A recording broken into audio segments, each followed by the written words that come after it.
Let's wrap up our discussion about drawing with lines and curves. We'll also take a look at the three-point drawing tools. There have been some subtle improvements to the three-point drawing tools that add to their effectiveness. First of all, we'll go over to the line tool flyout. We have a freehand tool, our Bezier tool, pen, polyline, and the three-point curve tool. We're going to take a look at just three of those. First, the freehand tool. The freehand tool has been around for quite some time, and it draws in two basic ways.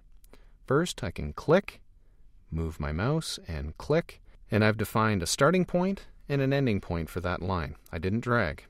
When you drag, you create a curved line. So if I click and drag, there's a curved line. Now you notice I have three nodes here. That's not a single line segment that has a curve built into it. What the freehand tool is attempting to do is to follow your movement, and as you change direction, it tries to follow you by adding nodes. If you want to create a complete closed shape, you simply click and drag. You'll notice the thumbnail that sits beside my pointer right now is a little squiggle, indicating I have a line tool. If I return to the beginning, it closes that shape. I get a return arrow and a release. That's a closed shape. And I can do the same thing with straight lines by going click, click. And you see I've made a single line, and as I go back to the end point, I get that return arrow. I can click again, and click again, click, and click again and bring it back to the beginning, and that's a closed shape using straight lines. Well, the freehand tool is excellent for making individual lines or doing some things quickly, but the polyline tool, which I'll go and get right now, the polyline tool, this is a compound drawing tool, and I find it a little easier and quicker when you're doing outlining. The polyline tool can create straight lines, click and click, there you go, but it doesn't stop drawing until you tell it to. So I can click all over my canvas, and I have to either return to the starting point to end my drawing, or click, click, click. If I want to stop here, I can double click to end my drawing. It's a compound drawing tool. It won't quit until you tell it to. Let me delete that, and it's the same with curved lines. If I click and drag a curve, here I am. I think I'm finished, but if I move away, you can see that the compound drawing tool won't stop drawing until I double click or return to the beginning. So let me click, return to the beginning. Notice what's happened. I have straight lines and curved lines combined with a single tool. It's a very effective drawing tool.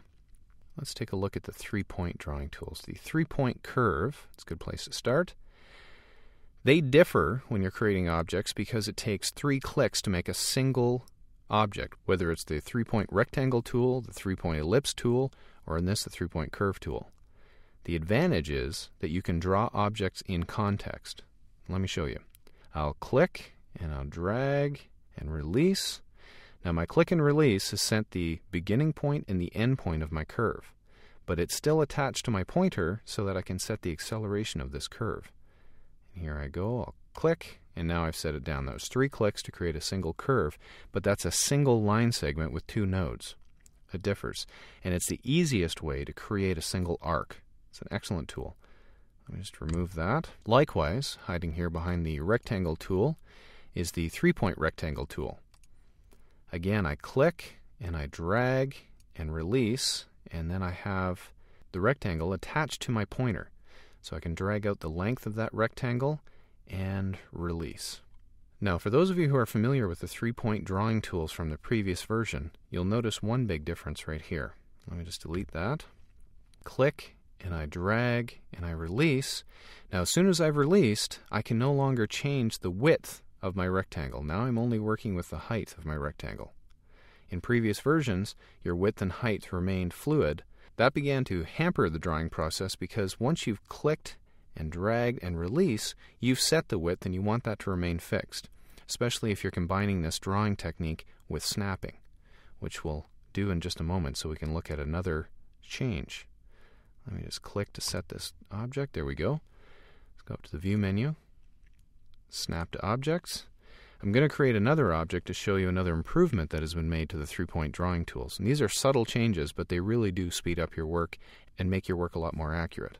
I'm going to click and drag, release, and now as I bring it down to the other object, let me just find that point, there we go. Now here's the subtle change.